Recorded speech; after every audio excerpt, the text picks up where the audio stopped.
Hi everyone. I wanted to spend a few minutes today talking about RNA vaccine development.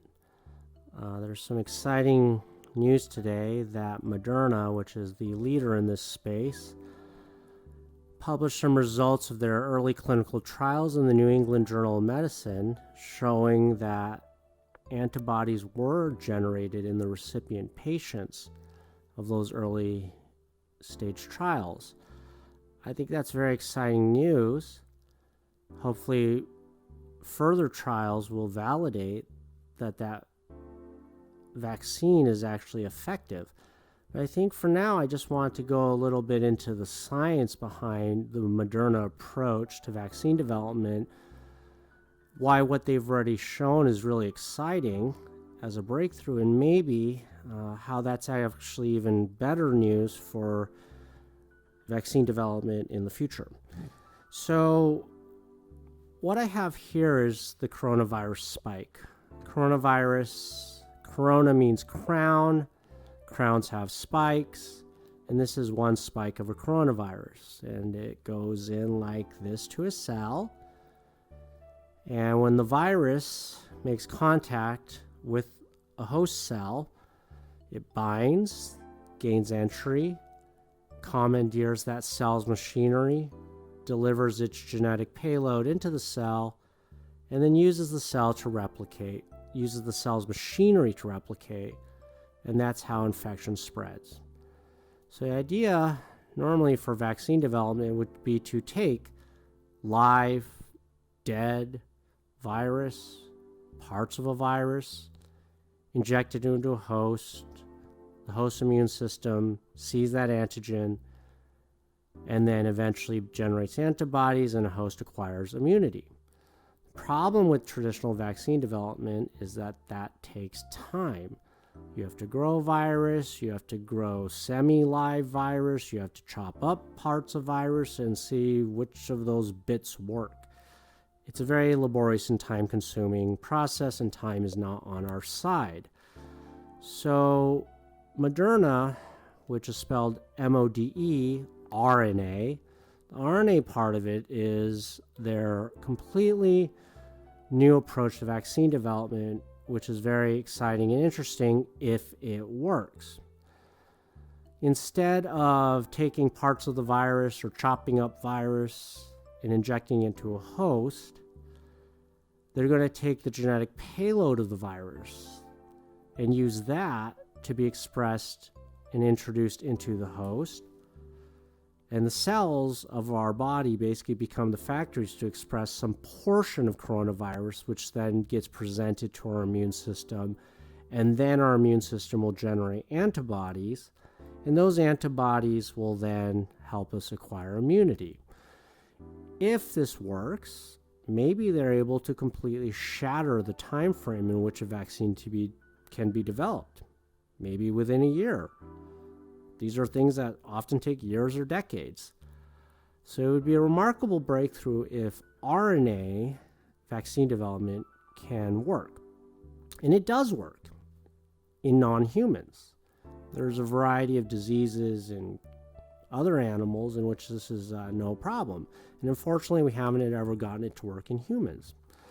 So I thought we'd talk a little bit about the science of why we haven't gotten this to work in humans, and maybe why Moderna scientists have cracked the code here. I'll start by looking at this figure here. And we need to understand what the basic function of RNA normally is in a cell. RNA is a genetic blueprint, which then makes contact with a ribosome to translate into proteins. So we would take part of the coronavirus and its genetic blueprint, put it into human cells, which then express coronavirus protein, which then our immune system sees and then builds antibodies, and we acquire immunity. Normally, when RNA is introduced into cells or organism, your immune system is just going to chop it up because it's foreign. It's not natural. It's been introduced by a virus or a doctor. So they'll just chop it up. Now, that obstacle here, and I think this is a really good, before I go further into this, I did want to attribute this to a article in Science that was published earlier this year, which I think is kind of a good blueprint for how to make a vaccine in the midst of a pandemic. Let me start by talking about RNA. RNA is made up of these individual nucleotides. And so step one here of dodging the immune system so the RNA doesn't get chopped up upon immediate entry, that was actually solved a few years ago by taking nucleotides like this one, which make up the RNA strand, and replacing them with artificial nucleotides like this analog here, pseudouridine. And I have uridine here, and I have pseudouridine right here. And you can look, they look really, really similar. But the little bit difference in the nitrogen configuration here is just enough to prevent the immune system from chopping up RNA that's been modified with pseudouridine. And that insight by Derek Rossi at Harvard many years ago was the origin of Moderna as a company, that insight about how we can introduce RNA in order to have it survive. That then actually allowed the development of RNA vaccines for other organisms and mammals that weren't humans. The problem was that there seemed to be other obstacles that prevented this from working in humans. One of which is that even if the RNA survived the initial attack by the immune system, it didn't seem to have enough stability. Its half-life was too low for the RNA to eventually get translated into protein. And we aren't exactly sure why. Something that the Moderna scientists did publish, and we don't actually have a lot of publications from them, but they did in November of last year provide this Proceedings of the National Academy of Science about mRNA structure and how the structure might help support half-life, because we need stable RNA to get translated into protein. And if we are able to do that, we can crank up the expression of the protein so it survives, the immune system can see it, it can generate antibodies. Now, we don't know exactly what is the cause of poor mRNA stability in human cells, but at least according to the study from the Moderna scientists, this artificial nucleotide, methylpseudouridine, seems to play an important role. Now, looking at uridine and pseudouridine, we have here methylpseudouridine, which again looks very, very similar.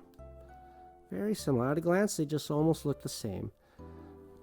Look at the two-dimensional structure here. We see a methyl group here. That's one difference.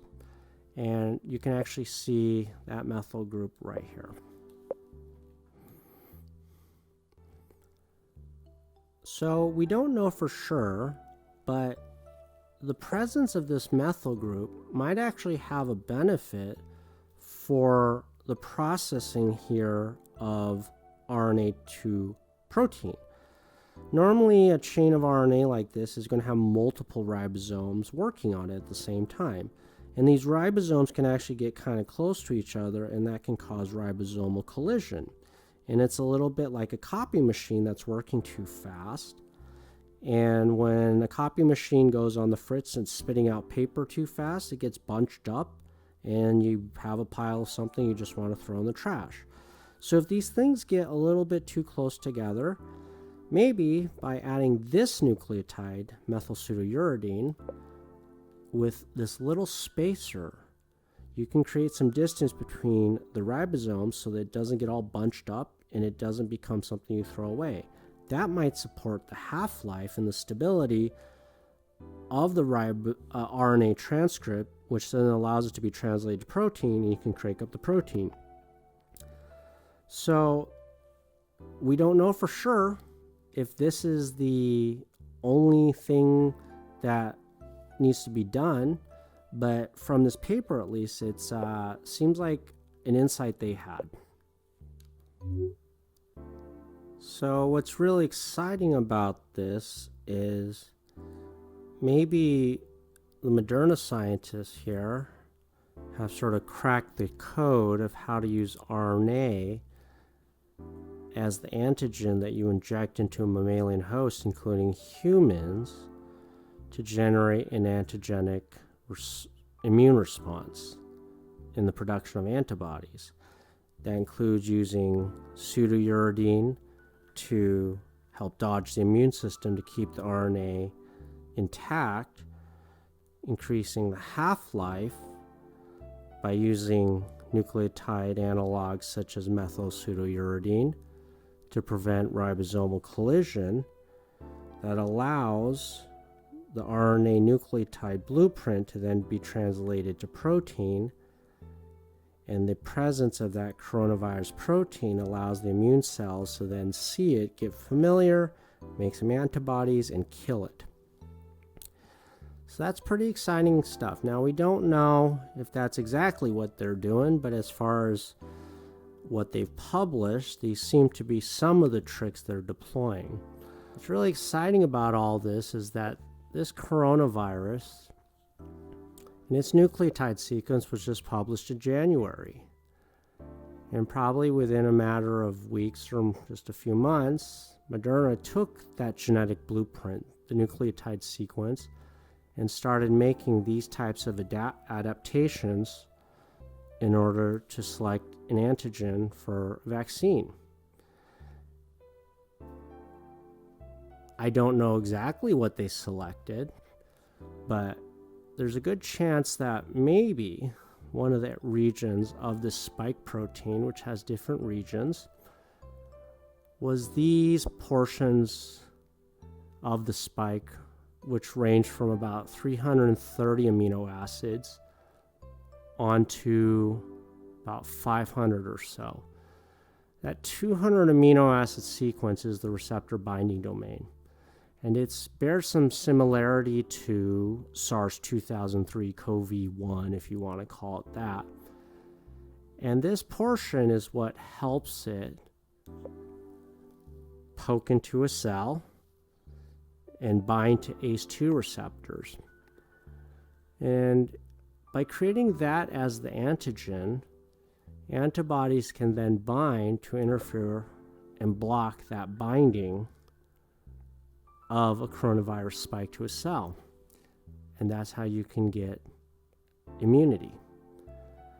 Don't know that for sure, but it's very possible that part of the nucleotide sequence of this receptor binding domain was what was then modified to create the antigen for immunogenic response.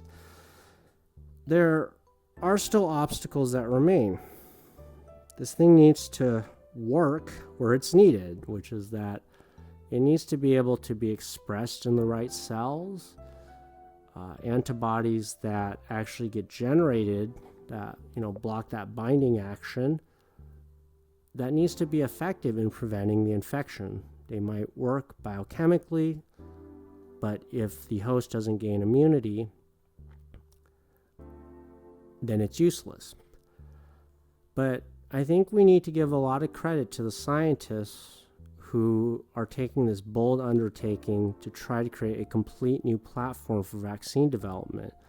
And one of the exciting things about this is that at least the basic mechanics of getting this to work, those obstacles have been overcome by insights and discoveries like these here. And the good news is that as proof of principle, if it works for coronavirus, thereafter, there's nothing to stop Moderna or similar approaches to take nucleotide sequences for dengue, Zika, Ebola, taking their genetic blueprint and nucleotides, making these type of modifications, and then generating vaccines. And as terrible as all of this has been for everyone, that's a very exciting situation where by marshaling all our resources into vaccine development, there might be a series of vaccines that can come on the horizon. And this is only possible because all resources were marshaled into discoveries like this. Trials were conducted, money was invested, patients volunteered for clinical trials. If nothing else, it should always tell us that we need to invest in research and science, and that with the proper investment, massive breakthroughs can occur. And I wish it didn't take a pandemic and thousands of fatalities to make that happen, but that's a story for another day. Just one side note about these discoveries and the technology behind Moderna, which is the origin of Moderna had nothing to do with vaccines or coronavirus, but actually began with a researcher named Derek Rossi, who was simply trying to make skin cells into heart cells for transplant therapy. And that was stem cell research. That's actually more my line of work. And he was using RNA to try to reprogram these skin cells into heart cells. But when he injected these cells, it had the same problem where immune cells would just chop it up. So this initial discovery of using pseudouridine to help increase the initial survival of RNA when introduced into cells, that had nothing to do with any of the applications I just described. And I think that's always a good sort of lesson, that you never know where science takes you, that eventually those discoveries led to suggestions about maybe other implementations, and many years later, in the face of a terrible worldwide pandemic involving coronavirus, maybe this completely unique discovery from a different field for a different purpose finds new application, which is why science is wonderful, unexpected, and fun.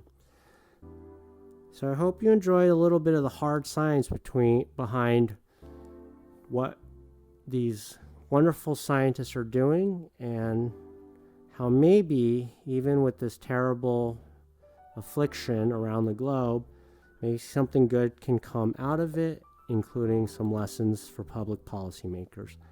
Thank you.